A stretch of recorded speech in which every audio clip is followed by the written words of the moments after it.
디모데전서 6장 3절부터 10절까지 말씀을 본문으로 해서요. 돈을 사랑함이라는 제목으로 말씀을 나누도록 하겠습니다.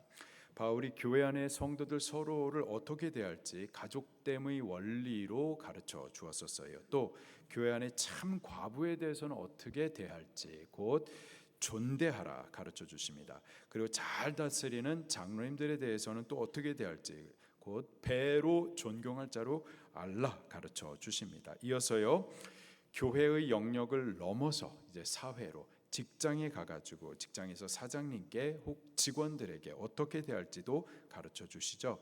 직원은 사장님을 존경해야만 합니다. 믿는 사장님이면 더 잘 섬겨야만 하는 거죠. 그리고 사장님은 직원들에 대해서 본인도 하늘상전 하나님이 계시고 그가 재판하실 것을 인식하면서 의와 공평으로 직원들을 대해야만 하겠습니다.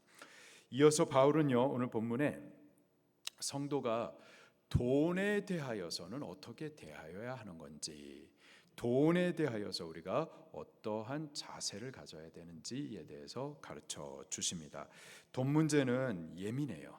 쉽지 않습니다. 돈 때문에 친구가 되기도 하고 원수가 되기도 하죠. 교환에서도 마찬가지입니다. 돈 문제로 시험에 들기도 하고요. 돈 따라가다가 믿음에서 떠나는 일들도 적지 않습니다. 성도를 미혹하여 사망으로 찌르는 권세, 바로 돈입니다. 예수님께서도요, 이 돈의 영향력이 얼마나 큰지 하나님께 견주어서 말씀을 하십니다. 하나님께 견줄 만큼 사람들 위에서 주인 노릇하는 권세, 바로 돈이에요. 마태복음 6장 24절에 한 사람이 두 주인을 섬기지 못할 것이니, 이 세상에 두 주인이 있다고 말씀하십니다. 두 주인을 한 번에 섬기지 못할 것이니 혹 이를 미워하고 저를 사랑하거나 혹 이를 중히 여기고 저를 경히 여김이라. 너희가 하나님과 재물을 겸하여 섬기지 못하느니라. 이 세상에 사람들 위해 주인 노릇하는 것이 두 개가 있습니다. 그중 한 분은 하나님이시고요, 다른 하나는 돈입니다. 이 세상에 두 종류의 사람이 있는 거예요. 돈을 주인으로 섬기는 사람들이 있고요, 하나님을 주인으로 섬기는 사람들이 있습니다. 돈을 주인으로 섬기는 자들은요, 돈의 종들이죠. 평생 살면서 돈의 종 노릇하다가 사는 겁니다. 하나님의 종들은요, 하나님을 주인으로 섬기는 동안에 돈에 대해서는요, 종 노릇하지 않습니다. 다스리게 되는 거예요. 하나님의 종으로, 하나님을 주인으로 섬기는 동안에 우리는 다른 것의 종이 아니에요. 다른 것을 다스리는 자가 되는 거죠. 여러분, 돈의 종이 되기를 원하십니까? 아니면 돈을 다스리는 권세 있는 자들이 되기를 원하십니까?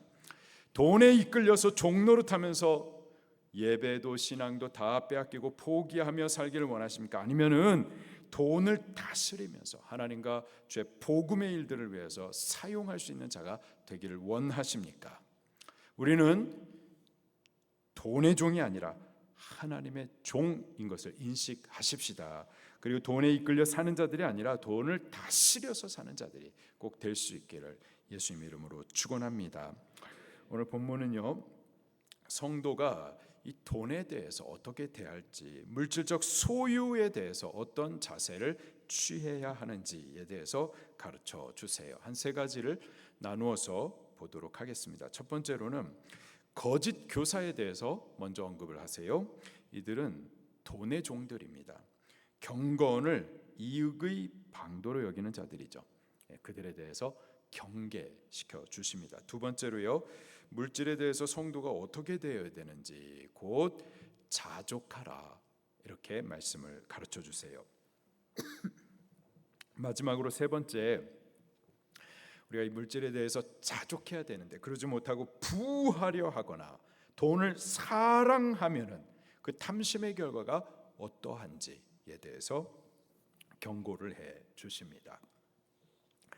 우리 물질에 대해서 우리가 어떠한 자세를 취해야 될지 잘 배우고, 우리 물질의 종이 아니라 물질을 다스리는 하나님의 종 꼭 될 수 있기를 예수님 이름으로 축원합니다. 먼저 거짓 교사들의 그 다른 교훈에 대해서 경계시켜 주십니다. 바울은 디모데 목사를 에베소 교회에 파송하면서 이 교회를 바르게 잘 좀 일으켜 세우라고 부탁도 하고 명령도 하고 있어요. 바울은 그렇게 교회를 위합니다. 또 파송된 디모데도 교회를 위해요. 그런데요, 거짓 교사들이 다른 교훈을 전하면서 교회를 막 흔들고 성도들의 신앙을 미혹하고 있었던 거예요. 그래서 바울은 1장에서 디모데에게 그런 거짓된 교훈을 차단하라, 다른 교훈을 가르치지 못하게 하라, 그렇게 경계해 주셨어요. 4장에서도 다시 경계하십니다. 그리고 오늘 본문에서 또 다시 경계를 하고 있어요. 우리 교회도요, 경계하셔야만 합니다. 경계하고 또 경계하고 또 다시 경계하셔야 돼요. 그렇게 함으로 우리 교회를 지켜야 되고 우리의 신앙을 바르게 잘 세워가야만 하겠습니다. 자, 그렇다면 그들은 왜 다른 교훈을 따르는 걸까요? 세 가지 이유와 또 그 결과가 있습니다. 첫 번째로 진리를 믿지 않기 때문에 다른 교훈에 빠지는 겁니다. 3절 말씀입니다. 시작. 누구든지 다른 교훈을 하며 바른 말 곧 우리 주 예수 그리스도의 말씀과 경건에 관한 교훈을 따르지 아니하면, 예수 그리스도의 말씀과 경건에 관한 교훈을 따르지 않는 자들, 따르지 않기 때문에 미혹을 받아서 다른 교훈에 빠지는 거죠. 신앙은요, 표준이 있습니다. 각 사람이 자기 감동을 따라서 각각 알아서 하는 것, 그거 신앙 아니에요. 분명한 표준이 있습니다. 그 표준을 따르는 것이 바른 말이고 바른 신앙입니다.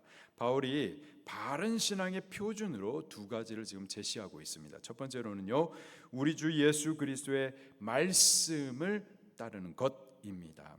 그리스도의 말씀을 믿고 그 말씀을 따라 순종하는 것, 이것이 신앙이에요. 다시요, 신앙이라는 것은 그리스도의 말씀을 믿고 이 말씀을 순종하여 따라가는 것, 이것이 바로 신앙입니다. 자기 생각대로 믿고 제 멋대로 신앙 생활하는 것은요, 그건 신앙이 아니라 신념이에요. 그건 신앙이 아니고요, 우상숭배 죄인 겁니다. 하나님은 당신을 성경을 통하여서 계시해 주셨어요. 우리는 계시된 성경을 통해서, 이 성경을 통해서 계시된 하나님을 믿어야만 하는 겁니다. 내 생각이 하나님은 이럴 거야, 나는 하나님을 이렇게 생각해, 내 생각, 그 자기 생각, 그거 부인하셔야만 하는 겁니다. 자기 생각을 따라서 하나님은 이럴 거다, 자기 생각을 따라서 신앙생활하는, 그거는 우상 숭배인 거예요. 출애굽한 이스라엘 백성이 광야를 걷기 시작해서 3개월이 지났습니다. 시내산에 도착을 했어요. 하나님께서 모세를 시내산 위로 부르십니다. 모세가 말씀을 따라서 시내산 위로 올라갔어요. 올라가서는 내려오지 않는 거예요. 산 아래 이스라엘 백성들이 조급해집니다. 불안해집니다. 이 모세가 죽었는지 살았는지, 우리가 여기 계속 머물러 있어야 되는지 아니면 출발해야 되는 건지 조급해하다가 저들이 금으로 무엇인가를 만들었어요. 무엇을 만들었죠? 금송아지를 만들었었습니다. 그리고서는요, 그 금송아지를 향하여서 뭐라고 말했죠? 이는 너희를 애굽에서 구원한 여호와다, 이래 말을 했어요. 여호와다. 송아지를 만들어 놓고선 이것을 여호와다, 이래 말한 거예요. 그리고서는 그 앞에 희생을 올리면서 제사를 드렸었습니다. 하나님께서 진노하세요. 그리고 그 이후에 10계명을 주시는데요, 우상의 계명과 관련해서 2개의 계명을 주시죠. 그들은 다른 신에게 제사한 것이 아니었어요. 무슨 바알이나 아세라에게, 몰렉에게 제사한 것이 아니라 여호와께 희생을 올리면서 여호와께 제사를 드렸었어요. 근데 여호와께서 진노하세요. 무엇이 잘못된 거죠?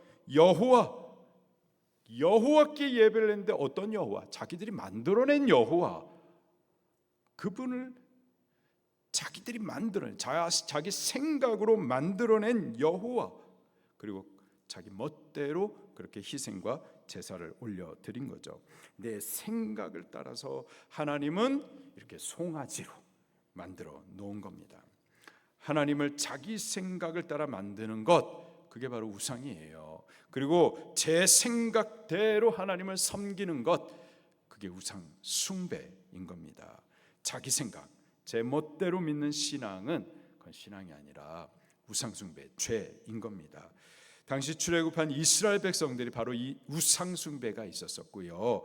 지금도 그런 의미에서 교회 안에 우상 숭배가 가득해요. 하나님을 섬겨 예배해요. 그런데 제 생각대로 하나님은 이럴 거다. 하나님을 자기가 생각대로 만들어버리고 제 멋대로 이렇게 신앙생활하면 되겠지. 제 멋대로 그렇게 신앙생활한단 말이죠. 그 자기 생각, 그것을 빨리 버리셔야 됩니다. 회개하셔야만 하는 거예요. 그리고 우리는 그리스도의 말씀을 믿고 말씀을 순종하여서 신앙생활 하셔야만 하는 겁니다. 그것이 바른 신앙의 첫 번째 표준인 거예요. 두 번째로요, 경건에 관한 교훈을 따라야만 하는 겁니다. 경건하셔야만 하는 거예요. 예수님 닮아가셔야만 하는 겁니다. 예수님처럼 하나님을 사랑하고 예배하고 기도로서 하나님과 교제하는 거예요. 예수님처럼 겸손하고 온유하고 또 예수님처럼 복음을 위해서 영혼 구령을 위하여서 자기를 드릴 수 있는 헌신을 올리셔야만 하는 거죠. 이 두 가지 표준을 따라서 신앙하는 것이 바른 신앙인 거고요. 이 표준을 따르지 않고 제 생각대로 신앙하는 것, 그게 다른 교훈, 잘못된 신앙인 겁니다. 두 번째로요, 그들이 다른 교훈을 따르는 두 번째 이유는 교만 때문에 그래요. 바울은 바른 표준을 따라 예수 그리스도의 말씀을 부지런히 가르쳤습니다. 십자가 부활을 통해서 이루신 복음을 믿고 구원을 얻도록 열심히 전도했어요. 그리고 말씀을 따라 경건에 이르도록 예수님을 닮아가도록 구원으로 자라가도록 가르쳤어요. 동시에 잘못된 신앙에 대해서 경계해 주었었죠. 경계하고 또 경계하고 다시 또 경계했었습니다. 갈라디아서에서는요, 다른 교훈은 없다. 다른 교훈은 없나니 혹 다른 교훈을 전하는 자라면은 나도 그렇거니와 천사도 저주를 받으라. 아주 이렇게 강하게 경계를 해 주었습니다. 이런 반복된 강조, 경고, 가르침에도 불구하고요, 바울이 전하는 이 교훈을 받지 않는 이들이 있었어요. 예수 그리스도의 말씀과 경건에 이르는 교훈을 따르지 않는 이들이 있었습니다. 그런 사람들은 항상 있어요. 그때도 있었고 지금도 마찬가지. 종교 다원주의 신앙, 혼합주의 영성을 따라가고 세속화된 타락한 신앙생활, 자기 편리를 따라서 침상에 누워서 예배하겠다고 하는 이들, 인본주의 인간 사상에 물든 사회주의 복음에 대해서 핏대를 세우는 이들 항상 있어요. 열심히 배웁니다. 많이 배워요. 근데 진리에 이르지 못해요. 바른 신앙을 따르지 못해요. 도대체 왜 그럴까요? 왜 진리를 따르지 않고 다른 교훈을 따를까요? 교만 때문에 그래요. 4절 말씀을 같이 읽겠습니다. 시작. 그는 교만하여 아무것도 알지 못하고 변론과 언쟁을 좋아하는 자리, 이로써 투기와 분쟁과 비방과 악한 생각이 나며, 교만하기 때문에 그렇습니다. 이단의 특징 가운데, 두드러진 특징 가운데 하나가 교만이에요. 천사가 왜 타락이 되었나요? 왜 타락해가지고 사탄이 되었나요? 교만 때문에 그렇습니다. 디모데전서 3장 6절에 새로 입교한 자도 말지니 교만하여져서 마귀를 정죄하는 그 정죄 빠질까 하며, 마귀를 정죄하는 그 정죄 바로 교만입니다. 교만은 사탄에게서 오는 거예요. 이단의 특징이 바로 이 교만입니다. 교만하기 때문에 나타나는 열매들, 그 모습들이 있는데요, 한 세 가지인데요. 첫째로, 교만하면은 진리를 깨닫지 못합니다. 뭐라고요? 진리를 깨닫지 못해요. 교만하면 진리를 깨닫지 못해요. 4절을 다시 보니까는 그는 교만하여 아무것도 알지 못하고, 교만하면요 아무것도 알지 못합니다. 깨닫지 못해요. 많이 배우고 많이 아는 것 같은데 정작 꼭 알아야 할 진리는 배우지 못해요. 배워도 깨닫지 못하고 알지 못해요. 진리에 대해서는 눈이 가려져 있어요. 아무리 배워도 보지 못하고 알지 못하고 깨닫지 못합니다. 예수님 당시에 바리새인들, 율법학자들, 지식인들입니다. 그들은 성경을 부지런히 배웠어요. 달달달달달달 외웠습니다. 그들의 이름이 성경학자, 성경교사였었어요. 그런데 정작 성경이 말씀하시고 그런데 정작 성경이 말씀하시는 진리는 배우지 못하는 거예요. 깨닫지 못하는 거예요. 성경을 그렇게 배우고 달달달달 외우고 가르쳐도 성경이 예언하고 있고 약속하고 계시는 그 예수님은 깨닫지 못하는 거예요. 말씀이 육신을 입어서 저들 가운데 찾아오신 그 예수님을 저들 눈앞에 직접 보면서도 보지 못하는 거예요. 알지 못하고 깨닫지 못합니다. 오히려 그를 미워하고 대적하고 잡아 십자가에 못 박아 죽여버리죠. 어떻게 이렇게 깨닫지 못할까요? 어떻게 눈앞에서 보면서도 보지 못하는 소경이 될 수 있을까요? 교만하면 그렇게 됩니다. 교만하면 아무것도 알지 못해요. 진리를 깨닫지 못합니다. 다른 것을 다 알아도 이 진리 하나를 알지 못하면은요, 그러면은 아무것도 알지 못하는 것과 같아요. 많이 배우고 많이 아는 것 같은데 천국에 못 들어가면 그거 다 아무것도 아닌 거예요. 교만하면 아무것도 알지 못하는 것과 같습니다. 두 번째로 교만한 자들은요, 변론과 언쟁을 좋아합니다. 교만한 자들은 말씀을 들을 때 그 말씀을 아멘 하면서 믿으려고 하지 않아요. 순종하려고 하지 않아요. 목사님, 술 취하지 말라고 그랬지 마시지 말라는 말이 왜 어디 있습니까? 술 먹는다고 지옥 가는 거 아니지 않습니까? 주일에 뭐 바쁘면 일해도 되는 거고 공부도 하고 뭐 여행도 할 수 있죠. 여행 가가지고 거기에 뭐 아무데나 교회 있으면 예배 드릴 수 있는 거지. 뭐.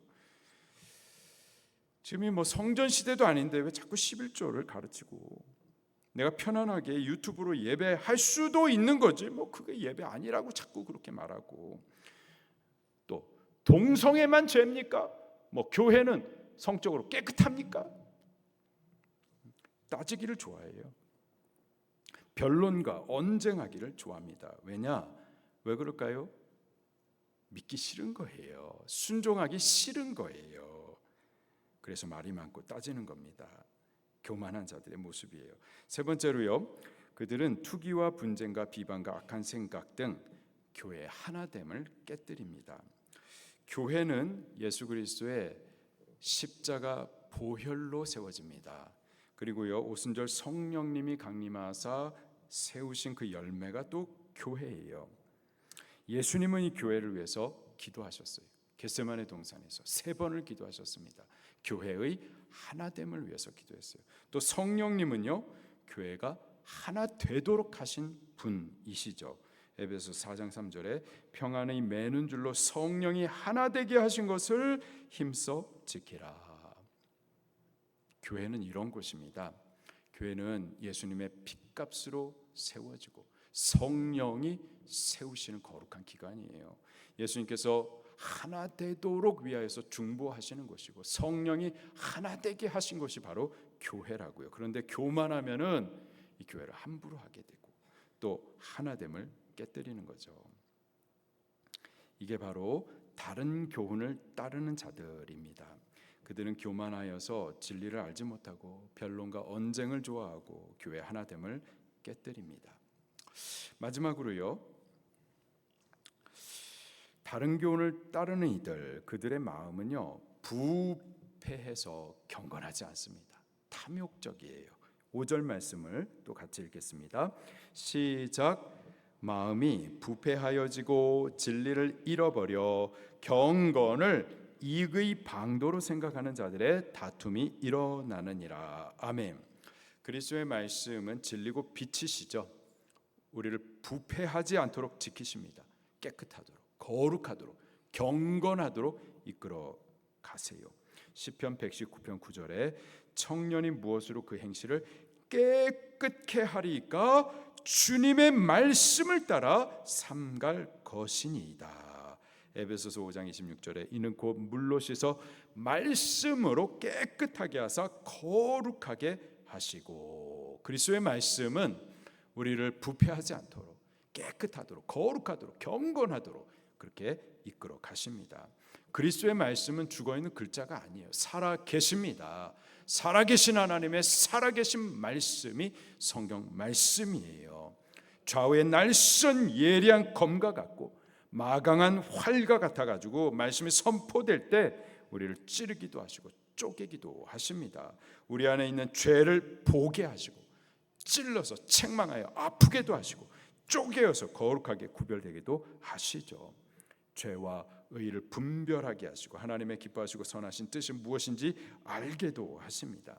우리 마음이 부패하지 않도록 하나님의 말씀이 우리를 지키시고 또 이 말씀이 깨끗하도록 거룩하도록 경건하도록 우리를 이끌어 가십니다. 그런데 반대로 그리스도의 말씀에서 떠나면 어떻게 될까요? 진리를 떠나서 다른 교훈을 따르면 어떻게 될까요? 대번에 어두워집니다. 부패해집니다. 탐욕스러워져요. 마음이 부패하여 경건을 이익의 방도로 생각하느니라. 이익의 방도, 돈을 위해서 신앙하는 겁니다. 그래서 하나님을 섬기는 목적이 돈, 예배의 목적도 돈, 기도하는 기도의 제목도 돈, 헌금을 내도 돈을 위해서 헌금을 내는 거예요. 돈을 섬기는 자들, 돈의 종이 되는 거죠. 이들이 바로 다른 교훈을 따르는 자들입니다. 그들은 교만하여서 진리를 믿지 않고 부패하여서 경건하지 않습니다. 돈의 종이 된 자들인 거죠. 우리는 이러한 거짓된 교훈, 다른 교훈을 경계하셔야만 합니다. 경계하고 또 경계하고 다시 또 경계하셔야만 하겠습니다. 그러면은 두 번째로 하나님을 섬기는 하나님의 종으로서 이 물질에 대해서, 돈에 대해서 우리는 어떤 자세를 취하여야 되는가? 바울은 자족하는 마음을 가지라 가르치십니다. 6절입니다. 시작. 그러나 자족하는 마음이 있으면 경건은 큰 이익이 되느니라. 자족이라는 말은요, 상황을 초월해서 만족해 하는 것을 말합니다. 합격해서, 진급해서, 성공해서, 무엇 때문에, 누구 때문에 그래서 만족하는 것이 아니라 그렇지 않아도, 그것이 없어도 만족할 수가 있는 거예요. 상황을 초월해서 외부적인 요인과 상관없이 만족할 수가 있는 거죠. 이게 그리스도인의 만족함, 자족함인 겁니다. 바울도 이런 고백을 합니다. 빌립보서 4장 11절 12절에 내가 궁핍함으로 말하는 것이 아니라 어떤 형편에든지 나는 자족하기를 배웠노니 나는 비천에 처할 줄도 알고 풍부에 처할 줄도 알아. 모든 일 곧 배부름과 배고픔과 풍부와 궁핍에도 처할 줄 아는 일체의 비결을 배웠노라. 바울은 비천함과 풍부함에 처할 수 있었어요. 얼마든지 이래도 감사 저래도 감사.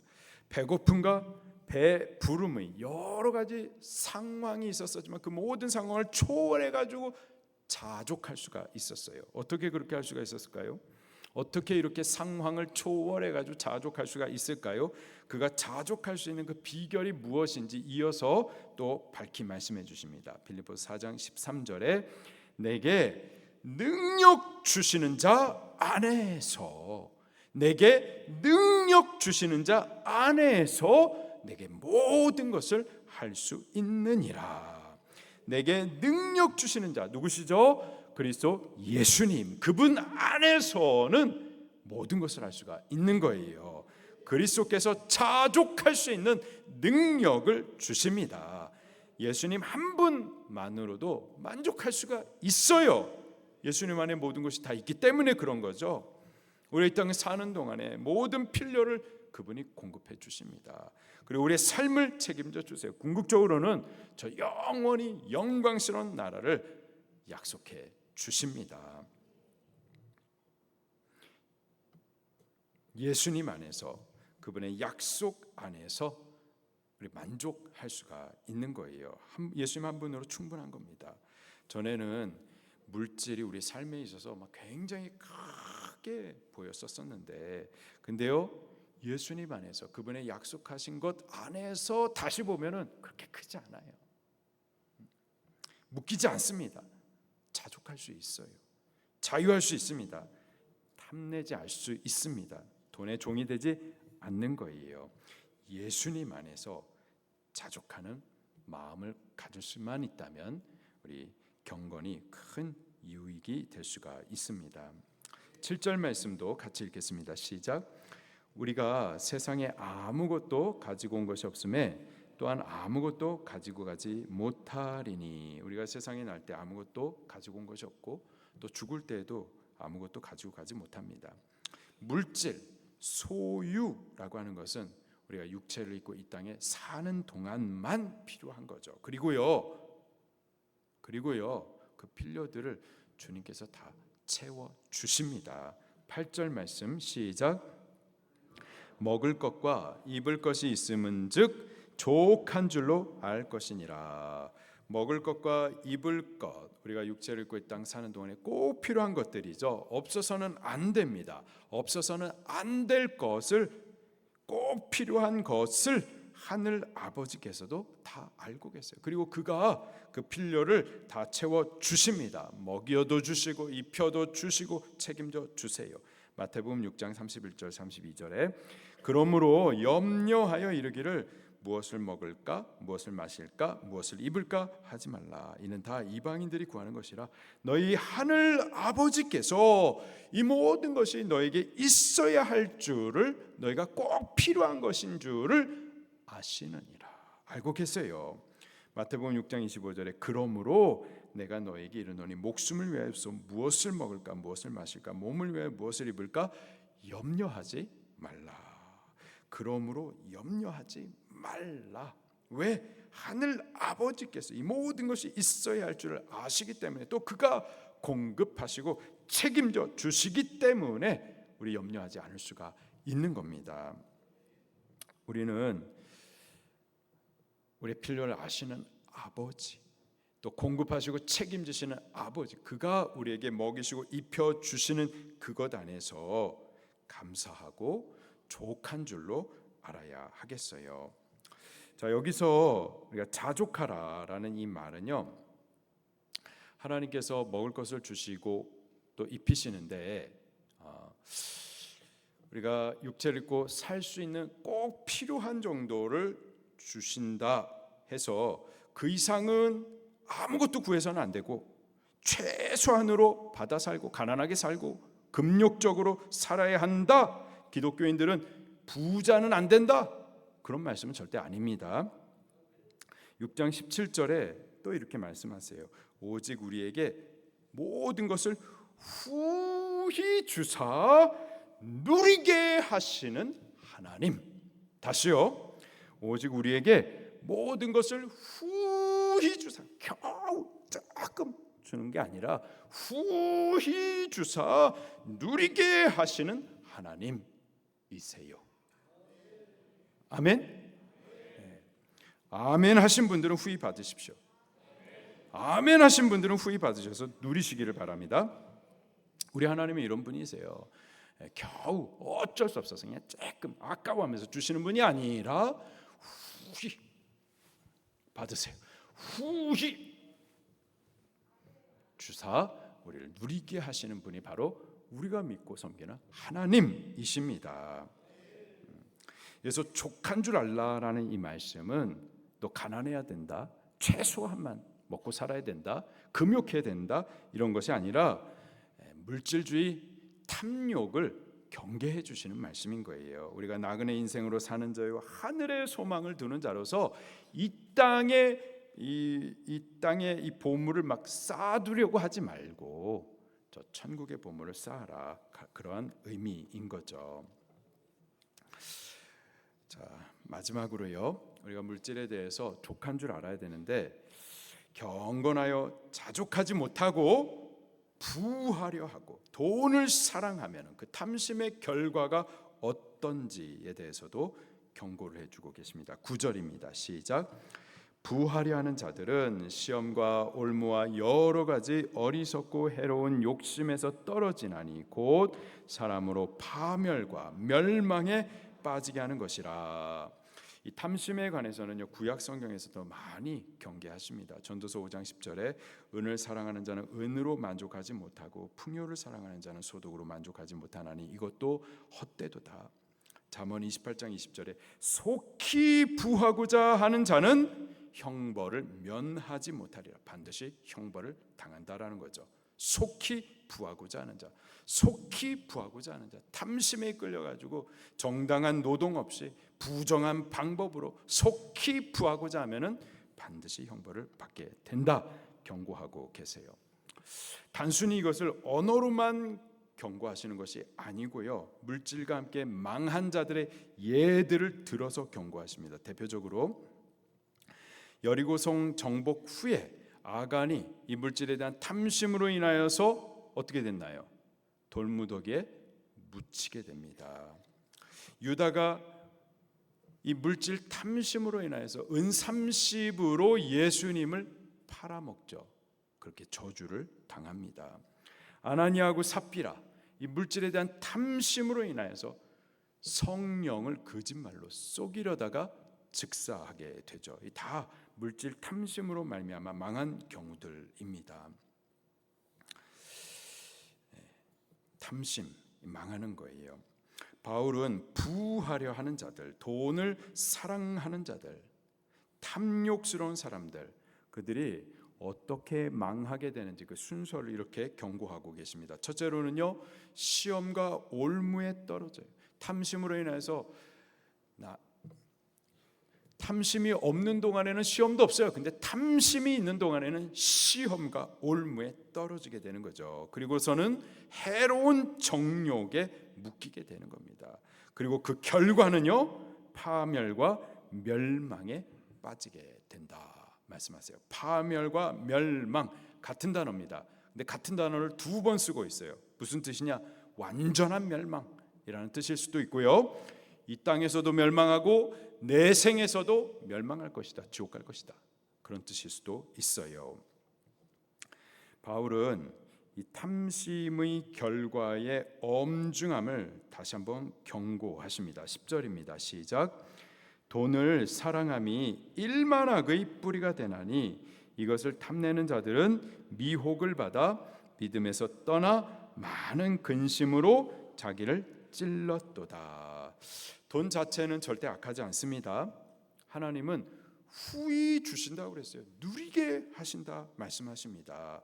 믿음의 사람들 중에서는요, 물질을 복으로 풍성히 받았었어요. 지금도 그래요. 우리가 바르게 하나님 경외하여서 잘 섬기면은 복으로 물질도 하나님께서 우리에게 맡기신다고, 물질을 다스릴 수 있도록 권세를 허락하신다고요. 잠언 22장 4절에 겸손과 여호와를 경외함의 보상은 재물과 영광과 생명이니라.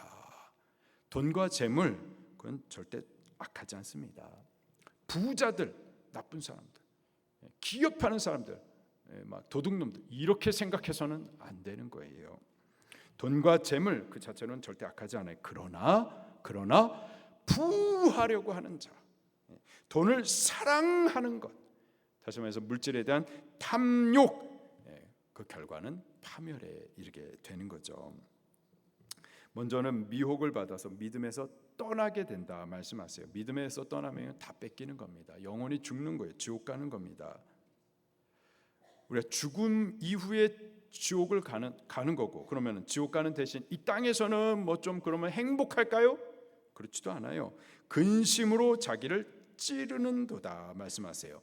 이 땅에서도요, 행복하지 않아요. 고통이 있어요. 물질을 많이 받았는데 왜 고통이 있는가?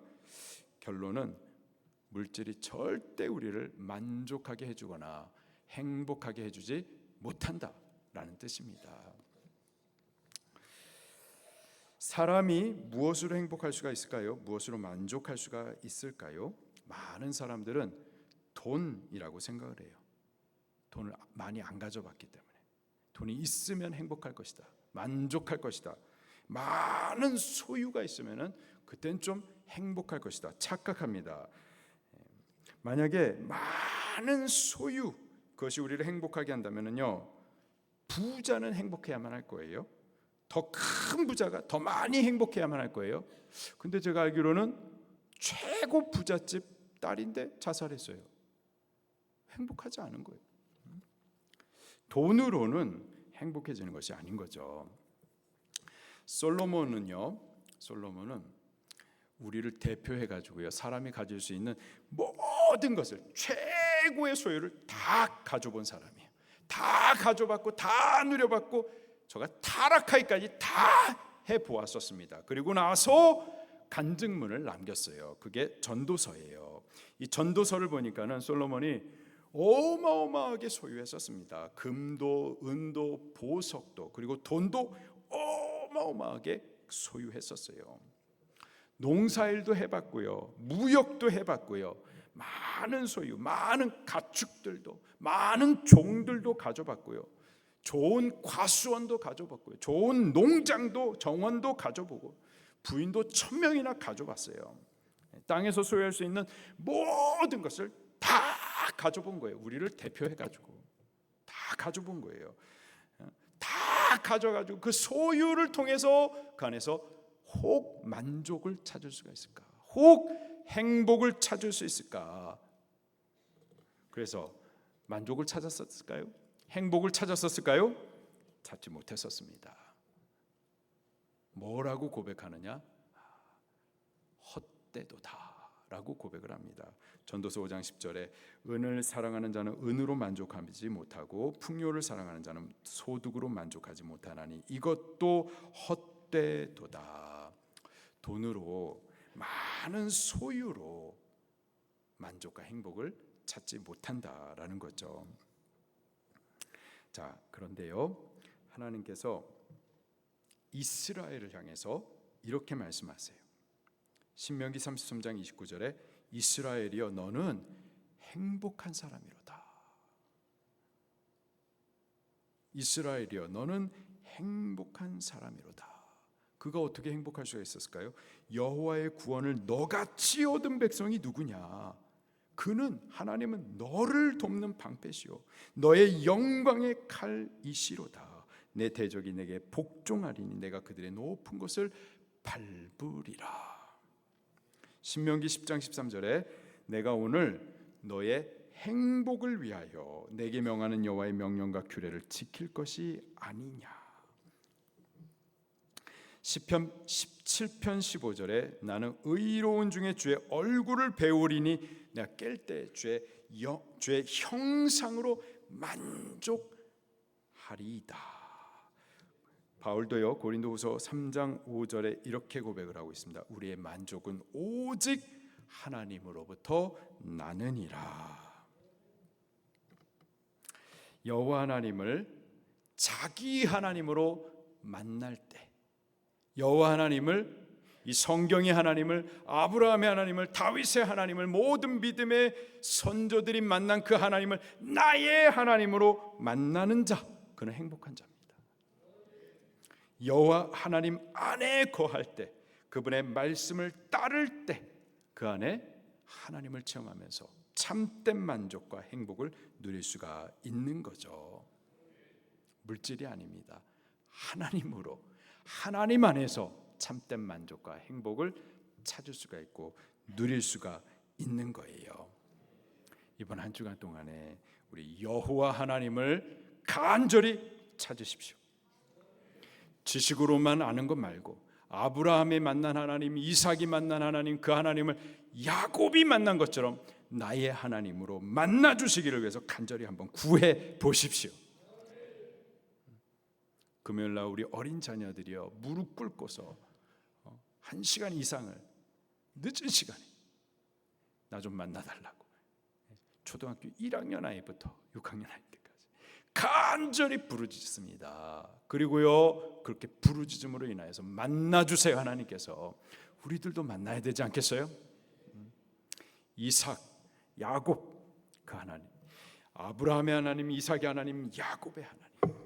야곱은요, 믿음의 조상 아브라함의 손자였어요. 이삭의 아들이었습니다. 믿음의 뼈에 있는 가문의 집안의 아들이었었어요. 하나님 잘 알았어요.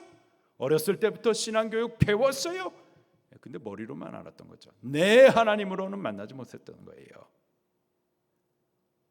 그러다가 베델에서, 루스라고 하는 그 동네에서 철저히 혼자 되어지고 철저히 두려워지고, 바로 그때 간절히 하나님을 찾아 부르짖고 아브라함의 하나님 또 이삭의 하나님을 나의 하나님으로 만나셨어요. 우리들도 그 하나님, 우리가 알고만 있는 하나님을 나의 하나님으로 만나 주시기를 우리 간절히 한번 구하십시다. 여호와 하나님을 찾으십시다. 여호와 하나님을 나의 하나님으로 만나는 자, 그는 행복한 자예요. 그 안에 참된 만족이 있습니다. 기쁨이 있어요. 기쁨이 있어요. 예전에 제가 잘 알고 있는 장로님 한 분이 계시는데 금은방을 했었습니다. 금은방. 장사가 잘 안 됐어요. 돈이 궁했어요. 겨울이었었습니다. 날씨가 차가워요. 이 바닥 우리 교회는요 따뜻하게 데펴주죠. 야, 여러분 좋은 교회 다니시는 거예요. 겨울에 따뜻하게 데펴주고 여름에는 얼마나 시원해. 근데 겨울인데 막 차가웠어요. 돈이 너무 궁했어요. 그래서 하나님 앞에 막 간절히 부르짖습니다. 하나님 돈 주세요. 어떻게 됐을까요? 돈 주세요. 그랬는데 하나님께서 불로 만나 주셨습니다. 불로. 그래서 한겨울인데 불을 맞으니까 막 뜨거워서 떼굴떼굴 구는 거예요. 떼굴떼굴. 그렇게 하나님께서 그분을 만나 주셨습니다. 그래서 하나님께서 돈 주셨을까요? 안 주셨어요. 근데 괜찮아요. 하나님 만나면 다 되는 거예요. 하나님. 그분이 정말 필요했었던 거는 돈이 아니라 하나님이었었던 거예요. 그리고 하나님 만나고 나니까 다 괜찮아지는 거예요. 하나님으로 살 수가 있어요. 하나님 안에 참된 만족과 행복이 있는 거예요. 돈 채워진 것보다 하나님, 나의 하나님으로 만나 주시니 감격이, 이건 비교할 수 없는 행복이고 만족인 거예요. 우리 이번 한 주간 동안에 나의 하나님으로 만나 주시기를 그렇게 간절히 찾아 구하십시다. 만나시기를 예수님 이름으로 축원합니다.